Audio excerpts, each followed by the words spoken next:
Assalamualaikum warahmatullahi wabarakatuh.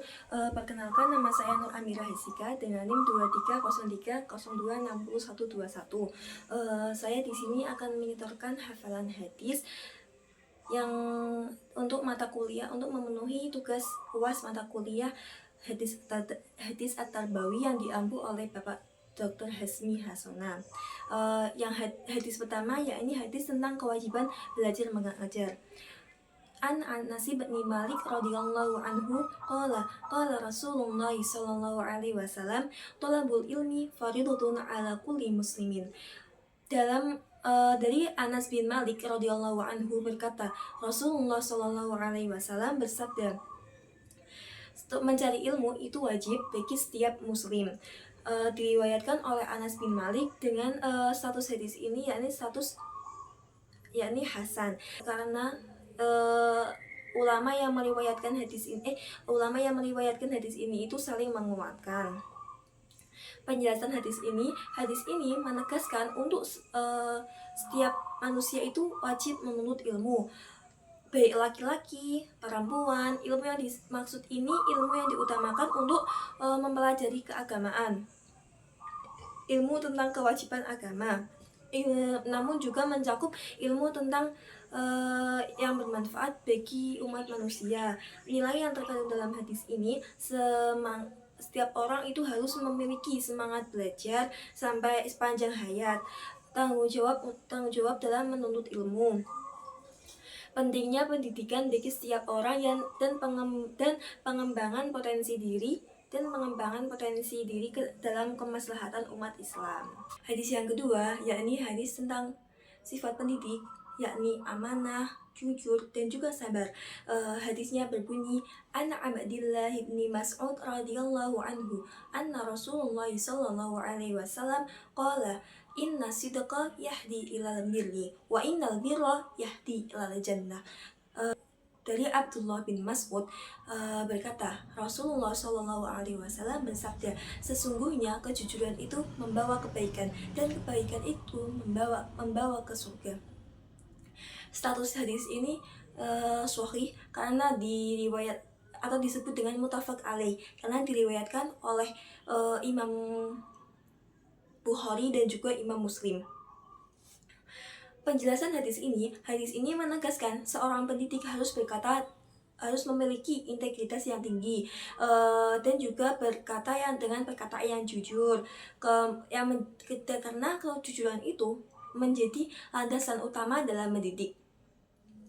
Selain jujur, pendidik juga harus amanah dalam menyampaikan ilmu, dalam menjalankan tugasnya, dan sabar dalam membimbing peserta didik yang memiliki sifat-sifat yang berbeda-beda. Nilai-nilai yang terkandung dalam hadis ini, setiap manusia atau setiap guru harus memiliki kejujuran dalam tindakan maupun perkataan, kemudian amanah dalam menjalankan tugasnya sebagai guru atau sebagai pendidik. Yang ketiga yakni kesabaran dalam menghadapi peserta didik. Yang keempat, guru menjadi teladan bagi peserta didik. Hadis yang ketiga yakni hadis tentang etika pergaulan.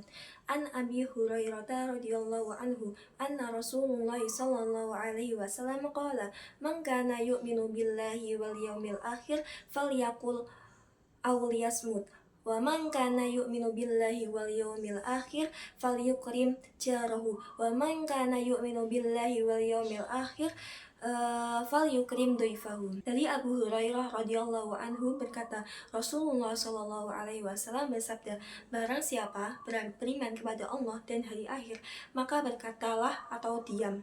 Dan barang siapa beriman kepada Allah dan hari akhir, maka muliakanlah tetangganya. Dan barang siapa berkata beriman kepada Allah dan hari akhir, maka muliakanlah tamunya.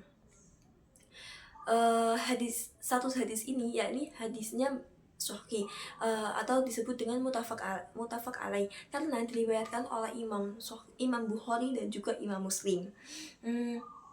Penjelasan hadis ini yakni etika pergaulan dalam menekankan pentingnya menjaga lisan, dan juga seseorang harus berbicara dengan sopan, tidak menyakiti orang lain, tidak menyebarkan fitnah, dan berkata dengan jujur. Jika tidak bisa berkata dengan kebaikan, maka lebih baik diam. Kandungan hadis ini yakni setiap manusia itu harus menjaga lisannya, berbicara dengan sopan, tidak menyebar fitnah atau hoaks, saling menghormati orang lain, menghindari konflik dengan orang lain, dan juga mengendalikan diri. Kemudian menjaga silaturahmi persaudaraan. Hadis yang keempat yakni hadis tentang fitrah dan juga potensi peserta didik. Hadisnya yakni berbunyi an Abi Hurairah radhiyallahu anhu qala Rasulullah sallallahu alaihi wasallam ma min maulidin illa yuladu alal fitrati fa'abawahu yuhawidanihi au yunashuranihi au yumajisanihi kama tuntajul bahimata bahimata jama'an hal tuhisuna fiha min jada'an. Dari Abu Hurairah radhiyallahu anhu berkata, Rasulullah Shallallahu alaihi wasallam bersabda, setiap anak dilahirkan dalam keadaan fitrah atau suci, kemudian kedua orang tuanya lah yang menjadikannya Yahudi, Nasrani atau juga Majusi. Sebagaimana seekor hewan yang melahirkan anaknya dalam keadaan sempurna, apakah kalian melihat ada cacat pada anak hewan tersebut? Kemudian status hadis ini termasuk status yang sahih karena atau mutafak alaih karena diriwayatkan oleh Imam Bukhari dan juga Imam Muslim. Penjelasan hadis ini menjelaskan bahwa setiap anak itu setiap anak atau peserta didik dilahirkan dalam keadaan fitrah.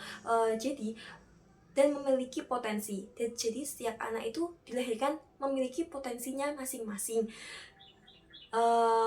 Kemudian lingkungannya lah yang mendidiknya, terutama keluarga, guru, dan masyarakat yang berperan besar dalam mendidik atau mengembangkan potensi yang ada di peserta didik tersebut. Dalam hal ini, jadi ada yang dinamakan subjek pendidikan dan juga objek pendidikan. Yang subjek pendidikan tersebut meliputi guru, orang tua, dan juga masyarakat atau lingkungannya sekolah. Dan objek pendidikannya yakni anak sekolah tersebut atau peserta didik. Nilai-nilai yang terkandung dalam hadis ini yakni pengakuan terhadap potensi dasar manusia. Jadi manusia itu kan memiliki potensinya masing-masing untuk dikembangkan. Kemudian pentingnya pada lingkungan pendidikan, kemudian tanggung jawab orang tua dalam mendidiknya. Yang ketiga yakni pengembangan atau pengarahan potensi yang dimiliki oleh peserta didik tersebut. Hadis yang kelima yakni tentang sifat mahmudah atau juga sabar. An Abi Hudri wa Abi Hurairah radhiyallahu anhu anna Nabiyya sallallahu alaihi wasallam wa man yatasabbar yasburullah wa man u'tiya ahadun ata'a khairan wa ausa'a minas sabr. Dari Abi Sa'id Khudri dan Abu Hurairah radhiyallahu anhu berkata, Rasulullah Shallallahu alaihi wasallam bersabda, barang siapa berusaha bersabar, maka Allah akan menjadikannya sabar, dan tidaklah seseorang diberi suatu pemberian yang lebih baik dan lebih luas daripada kesabarannya. Dan status hadis ini yakni sahih atau mutafak alaih karena diriwayatkan oleh Imam Bukhari dan juga Imam Muslim. Penjelasan hadis ini mengajarkan bahwa sabar merupakan salah satu akhlak mahmudah yang paling mulia. Kesabaran tidak hanya muncul secara alami, tetapi harus dilatih dan juga dibiasakan. Dan juga setiap orang harus melatih kesabaran. Yang melatih kesabaran itu akan mendapatkan pertolongan dari Allah sehingga mampu menghadapi berbagai kesulitannya dengan baik. Dalam pendidikan, sifat sabar sangat penting untuk guru maupun peserta didik. Guru perlu sabar untuk membimbing, sedangkan peserta didik perlu sabar dalam belajar dan juga menghadapi tantangan dalam belajar tersebut. Nilai-nilai yang terkandung dalam hadis ini yakni kesabaran sebagai akhlak terpuji, dan yang kedua yakni ketekunan dalam menghadapi kesulitan. Kemudian pengendalian diri dan emosi, optimis dalam menghadapi ujian dan juga keteguhan dalam menuntut ilmu dan juga beribadah. Terima kasih. Sekian dari saya. Wassalamualaikum warahmatullahi wabarakatuh.